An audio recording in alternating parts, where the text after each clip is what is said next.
Welcome everyone back to weekly weather updates, and we're going to have a look at the latest on the very lively weekend that we do have coming up. Not only is it looking likely to be the start of potentially a 4 or 5 day heat wave for many regions, we're also going to see the risk of some very lively thunderstorms in places. We have got yellow thunderstorm warnings not only issued for Saturday, which we looked at in yesterday evening's video, but we also now have warnings issued for Sunday as well. More extensive, widespread yellow warning issued. So we'll have a look at the live radar, we'll go through the weather warnings for this weekend and look at the updates. We'll go through various shorter range models, looking at the UKV, the WRF and the Arome Run, some of the best models that we have available, to see where the highest risk of those thunderstorms will be, and of course what the latest top temperatures are from the UKV run today, which was showing 33 degrees yesterday. Interesting to see how high it is today. And we'll finally finish up just having a look at the longer range, look at the GFS and the ensembles to see how long into the future this hot spell will last. At the moment, we're thinking that it will cool down the middle of next week, but really cool down to sort of 25 degrees, so still above average, still feeling generally warm, if not quite hot in some regions. So do remember, if you enjoy my videos, make sure you like and subscribe, and remember to follow me on Twitter as well, the link's in the description. So if you start on the live radar, you can see at the moment it's another generally bone dry day, apart from the far south and southwest. Now we've got a few areas of showers moving into the far southwest of England, and a few showers across southern Ireland. This is just because that hot, humid air mass is now arriving. Some areas in the south reaching those high 20s today, but we're only just on the edge of this hot air mass, and we're seeing the remnants of some decaying thunderstorms bringing this rainfall. You can see where the active thunderstorms are across many parts of Spain, Portugal and France at the moment, and some really heavy thunderstorms just near the Channel at the moment. Now these thunderstorms are associated with a large area of instability, and this will move northwards and could impact southwest England tonight. We're not thinking they're going to be too electric. We do think they will decay away quite considerably, but there still could be a few active thunderstorms embedded within it, and still could be some generally quite heavy rain. The main risk of thunderstorms will be arriving around lunchtime into the early afternoon of tomorrow, where we will see the big storms pop up, perhaps into the Midlands and central southern England, and then once again seeing that in similar areas, but perhaps even more widespread into Sunday, and the risk does continue into Tuesday. But this is just where that really hot air mass is at the moment, with all its instability, and it's heading our way. Now, to put on the 2 metre temperatures as of around 3 p.m, first time of the year for a good sort of 7, 8, 9 months now, we're seeing some reds appearing on the live radar for the temperatures, and you can see the thick reds are mainly in the south with that southerly wind, and we are seeing temperatures top out at around 27 or 28 degrees today. Could be locally higher, and many other areas sort of towards the mid to low 20s. Still cool across North Sea coasts, but starting to warm up, and those areas could be the best as we head towards Sunday and Monday, because thunderstorms look likely to be breaking out further westwards. So you can see the heat is starting to arrive, but really all areas will be in the hot air come tomorrow afternoon, where, as I said, many areas will be reaching that high 20s, if not that 30 degree point, as this heat wave does begin. So do go over to the weather warnings first, have a look at the yellow thunderstorm warning that was issued on Thursday. Now, it hasn't changed since the issuing yesterday, so we will briefly go through it if you hadn't seen yesterday's video, but it's from 2 p.m. until 9 p.m. tomorrow, whilst many places will stay largely dry. Thunderstorms with heavy rain and hail likely to develop in some places on Saturday afternoon. As we'll see from the latest runs, there's perhaps 2 clusters of storms we could see. One across the London area in towards central southern England, drifting into the West Midlands, and one spawning more towards North Wales and northwest England. It doesn't mean other areas of the warning zone and areas outside of the warning zone won't see storms. That's the clusters we're seeing from some of the models, some consistencies we're seeing there. So again, need to keep a very close eye on that. And again, it could be 30 to 40 millimetres an hour, perhaps as high as 60 millimetres. High impact, low likelihood, because they are going to be very much pop-up storms, not multi-celled systems, we don't think at least, and they're not going to be associated with large areas of rain. They're going to be very localised, very intense where they do occur. And if we look at the Sunday's warnings, we haven't had a look at this. This was only issued earlier today, and it's a much more widespread warning covering a lot of England, all of Wales, most of Northern Ireland, and lots of central, western, and parts of northern Scotland here. And again, it is for mainly pop-up storms, but the risk is more widespread as that instability does spread northwards. From midday on Sunday until 9 p.m. on Sunday, and once again, whilst many places will remain largely dry, thunderstorms with heavy rain and hail are likely to develop in some places. Again, 30 to 40 millimetres in an hour.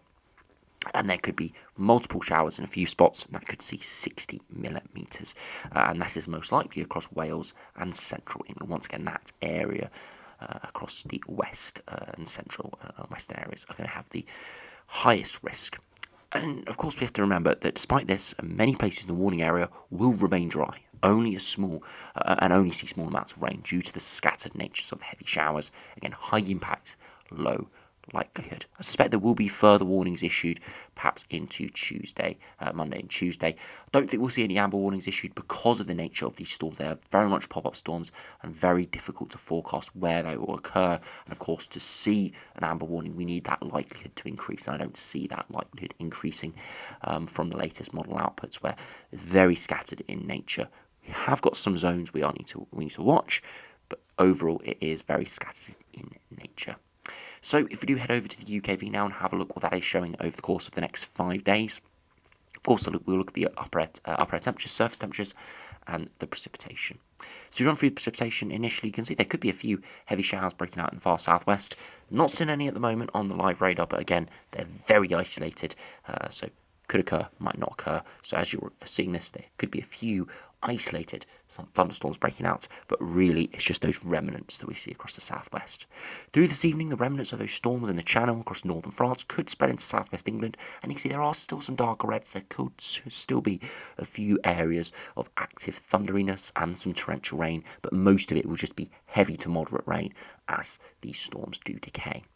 That would spread into Southern Ireland into tomorrow morning, but should drift away by the late morning.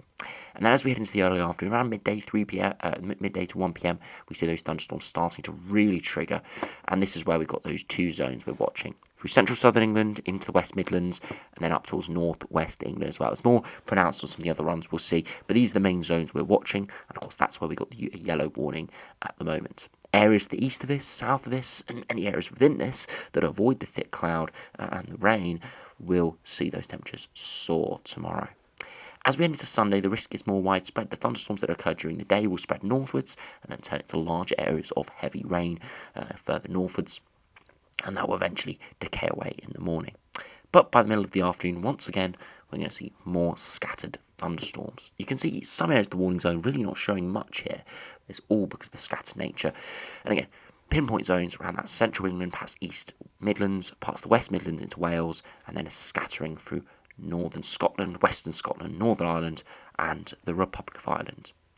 Finally, as we head into Monday and Tuesday, again, storms do decay away, but by Monday afternoon, we're going to see another widespread scattered thunderstorm risk. Here, the biggest risk really is through parts of Scotland, southwest England, South Wales, Republic of Ireland, and North Ireland. Here, best conditions could be along the east.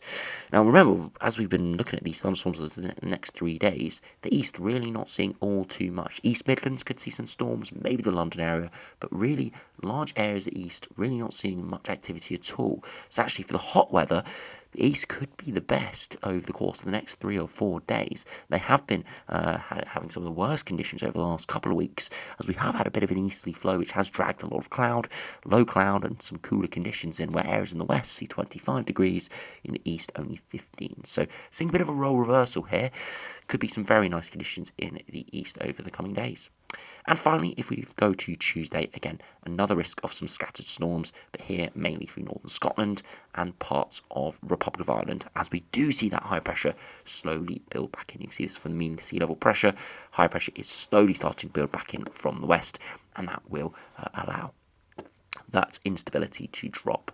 You see the upper air temperatures are still very warm even as we head into the middle of next week, so UKV likely again to show 30 degrees come Tuesday, and you see the mixed level Cape really dominating on the west on Tuesday.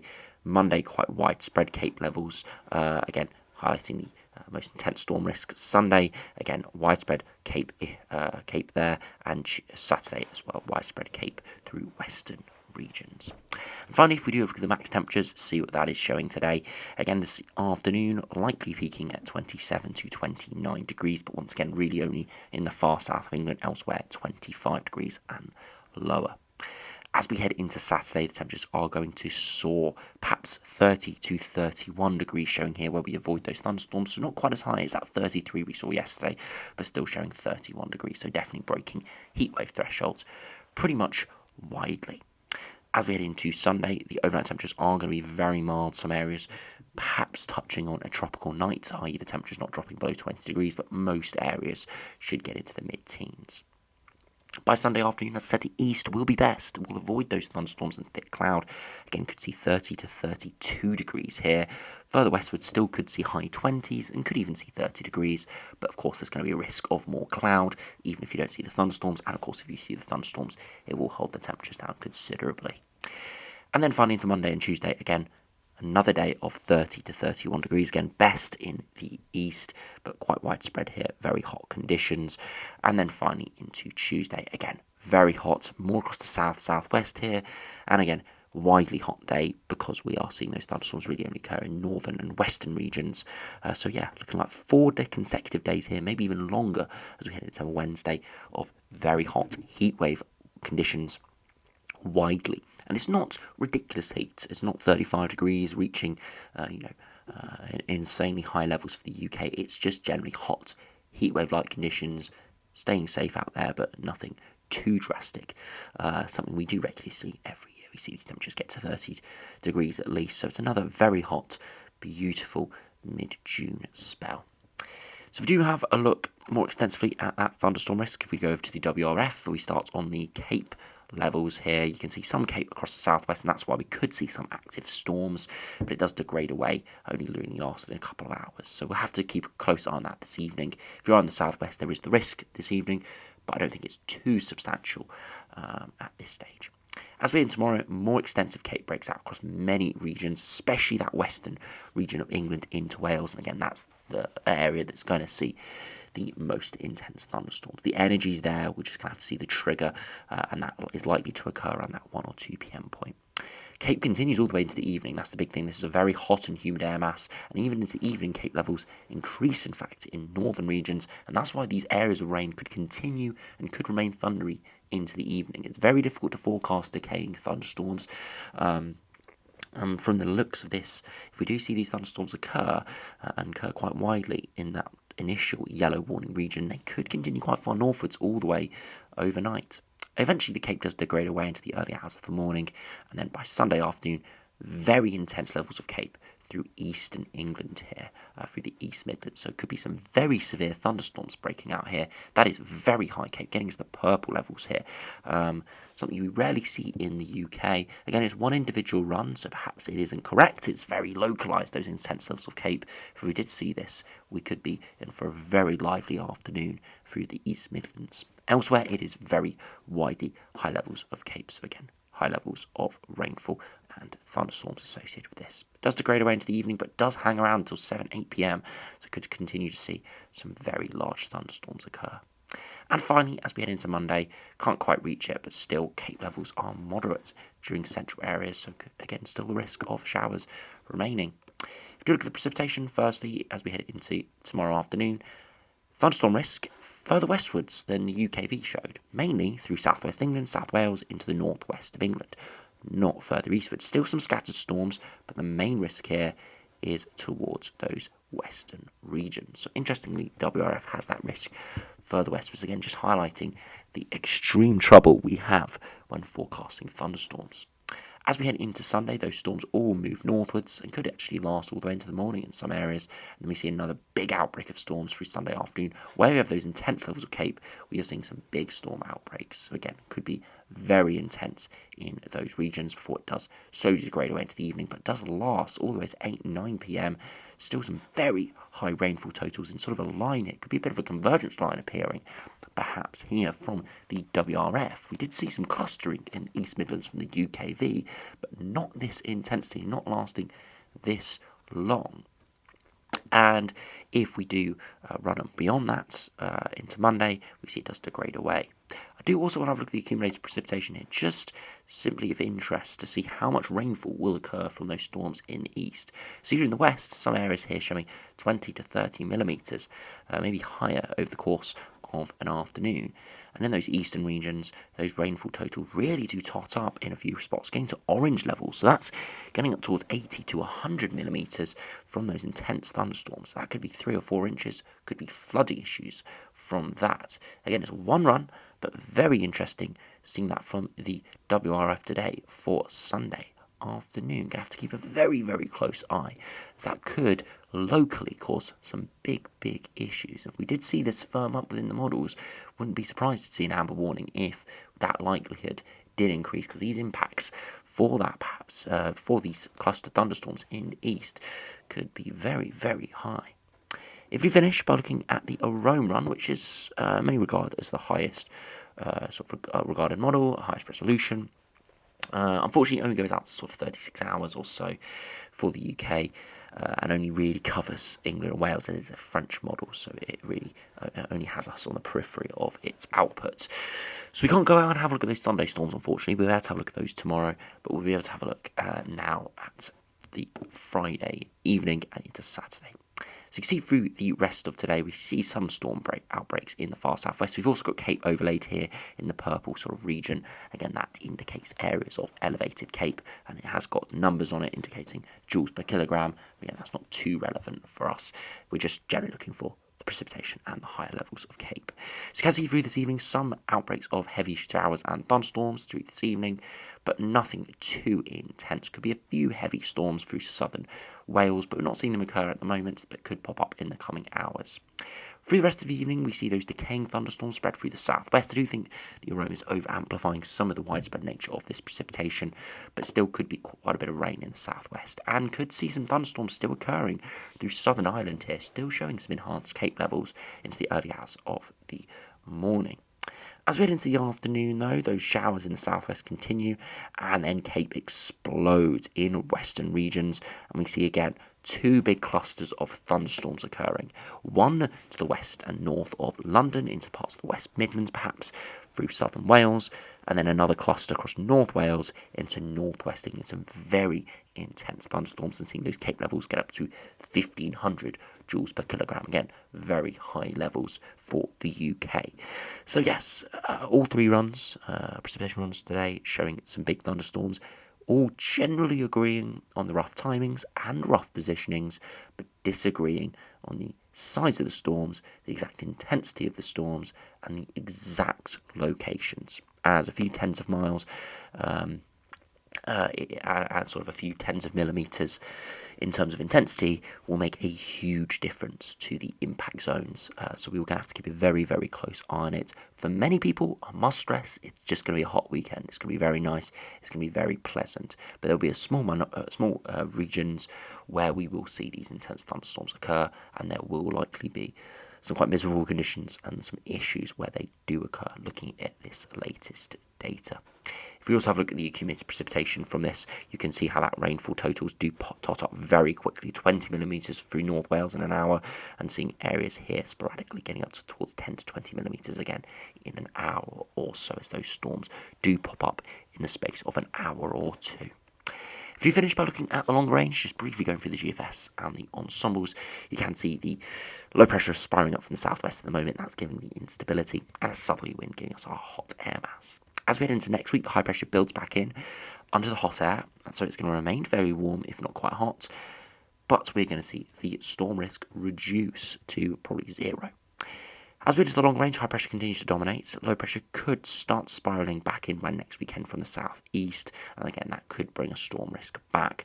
But we're still generally under high pressure until the longer term, where low pressure does return and could give some unsettled conditions. If we just briefly have a look at the air mass as we head into next week, by next Wednesday, still got that 10-degree isotherm hanging around, but it slowly does move away and could see some briefly cooler air masses at times, and that could bring those temperatures back down to the mid-20s or low 20s instead of the high 20 or 30 degrees that we have now. But looking in the longer term, we have some very hot air masses just to our south, the 20-degree isotherms just to our south, so we did see more of a southerly tilt to this wind we could be tapping into that very hot air, or even hotter air than we have now, in very short notice. With this very warm start to June and end of May for many regions of northwest Europe, it just amplifies any hot air mass, as it means the air mass doesn't get degraded away. The land temperatures are very susceptible to hot conditions, so we could be set up for a perfect storm for very high temperatures as we head through the rest of June.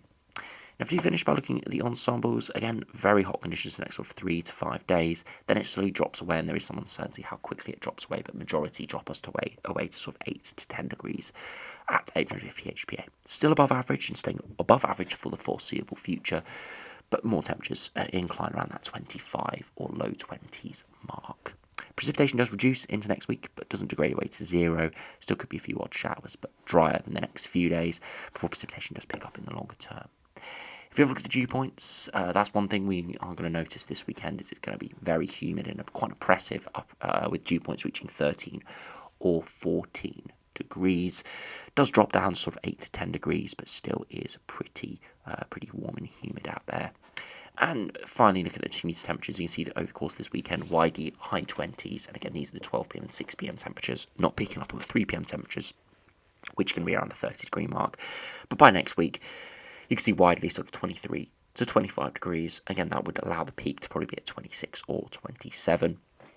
And remember, after a hot spell, even if the air mass does reduce, the surface temperatures can still remain hot. The ground temperatures are going to be very hot. So it means even an 8 to 10 degree upper air temperatures can still give very warm conditions, as we do have very warm air still at the surface. It's only getting nudged away. It's not getting pushed away by any major weather fronts or any big cloud and rainfall systems. So it does mean that the hot air could get really trapped at the surface. So even next week, where the upper air temperatures do drop down by maybe as much as 5 degrees, it still could remain very hot at the surface in some regions. Going to have to keep a very close eye on it, but June is going to be looking like it's going to be setting up to be quite an interesting month, not only for very hot conditions, but also perhaps for explosive thunderstorms as well, not only this weekend, but going forward if these hot air masses do remain. So anyway, thanks for watching. Hope you enjoyed. Make sure you stay safe out there this weekend, whether that's the thunderstorms or generally the very hot conditions. Make sure you wear sunscreen. Make sure you do stay hydrated. But of course, most importantly, make sure you do enjoy yourself this weekend, as we do have some beautiful weather out there for many areas. And of course, if you like thunderstorms, some great cloudscapes as well. So as I said, thanks for watching. Hope you enjoyed. Subscribe if you're new, and I'll see you again for another video soon.